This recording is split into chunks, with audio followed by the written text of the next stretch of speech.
Last year, the Minnesota Golf Association reported that 27,598 rounds of golf were played in our great state, which is up more than 7,000 from 5 years ago.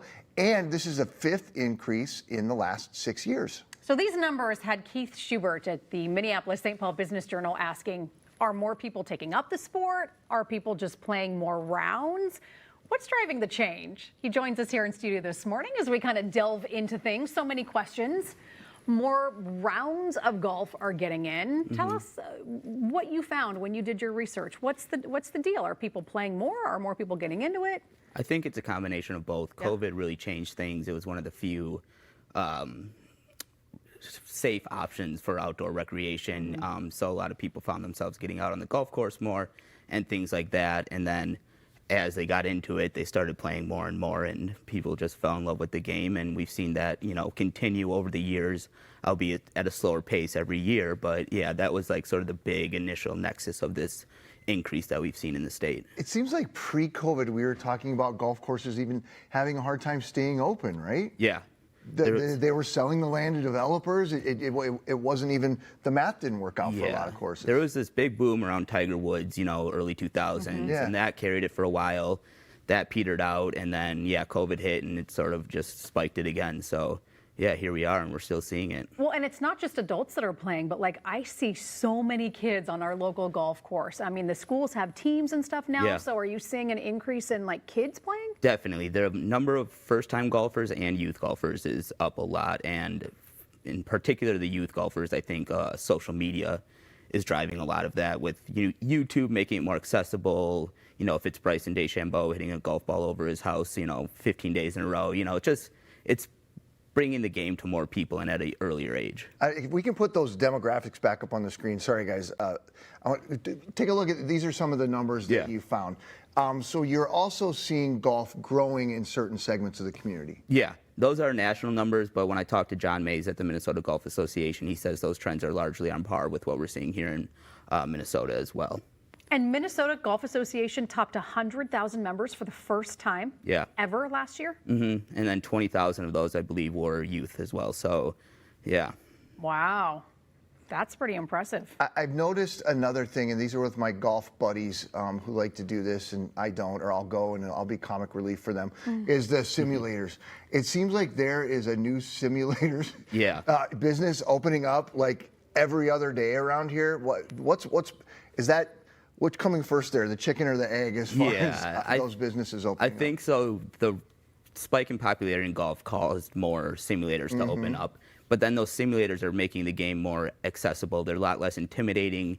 You can go with your friends, workouting, things like that. And so I think that's a starting point for a lot of people to get into golf.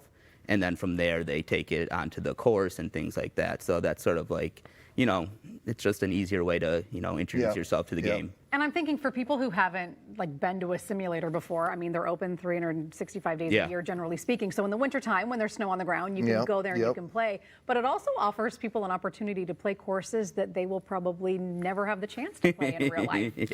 And do a lot better playing those courses than they would in real life, And a lot of them don't have age limits. So you can be a kid having a birthday party in there, and you can have grandpa in there with you too, kind of shooting. It really does make it accessible for all ages. And they're so customizable with the settings and everything, so everybody can have fun. You can set up where you start 100 yards away from the pin, and it makes it easier, so you're not hitting yourself for getting a high score.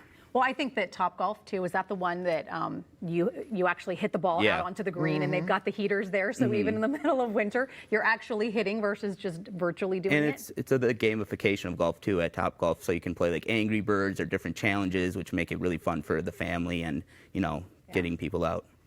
Tell us a little bit about these social media, the Good Golf Channel. What's that about? They just took off. It's just a group of golfers that go out and do different challenges and fun challenges. They have, I think it's 1.76 million YouTube subscribers compared to the PGA, which has 1.56. So the popularity there is really getting people out on the course, and they're young guys too. Yeah, it makes it more fun. I mean, back in the day, it was just watching, the Masters Thursday through Sunday and quiet, and then these guys come and they make it more fun. They're yelling, they're, having fun on the course. outside of a tournament setting. Yeah. We have a lot of courses in Minnesota. Do we have Yeah. more courses in Minnesota per capita than most other states? We have a lot of affordable courses, Okay. and we do have a lot of courses. I think we have also the most golfers per capita. So, But look at this number on our screen. 90% of Minnesota golf courses Yes. are open to the public. Public Yes. courses, yeah. That Yeah. seems really high to me. it is high. I think only 4 other states have a higher number, but we have more golf courses combined than all 4 of those states. And I think majority of our courses are less than $80 to play. I think it's like 80% here compared to the national average of 74%. So yeah. All right, well, let's talk about the other half, although it's not even close to a half. The people who have these really high dollar memberships. Yeah. And you took a look at some different courses Yeah. to kind of glean some information from them. Let's start with Hazeltine. Yeah. What did you find out about memberships there? Hazeltine, they're undergoing a massive development. They got the Ryder Cup coming up and things like that. So they're really turning their course into what I would call like a destination course, where they're going to have villas. They're adding a short course, and as a result of those projects, the initiation fee to join has also gone up. But we're seeing that at country clubs across the board here. But theirs in particular went up $15,000. Yeah. And I would think when you're hosting the U.S. Open in the past, the Ryder Cup, the PGA Women's Championships, I mean, all of that makes your course more desirable for people to play. So you Definitely. can warrant Yeah. upping the price. There's demand for these clubs, and every club, is increasing their initiation fee because they can, and then they can do more If projects, build somebody's more. willing to pay it, they can pay. Yeah. Tell us about the White Bear Yacht Club in Delwood, because it recently completed a big renovation also. Yeah, I think they did some work to their course, did some bunker work, some tree work, and as a result of the projects and the demand, they were able to, up their initiation fee as well. So, Like some 30%. Mendakota raised its 66%? yeah. Well, yeah, 66%. I'm not sure what their exact initiation fee Yeah, was, yeah. but Up from 15,000 to 25,000. yeah, and again, a result of a project and demand, we're seeing this. You can almost go to any club, and it's Yeah. going to be the same case. The jawbreaker, the jaw dropper. for Yeah, let's us hear this one. Was the Interlochen Country Club in Edina. Yes. Tell us about this one. Yeah, they did a $30 million project that I think lasted almost, has been in the plans for at least a decade.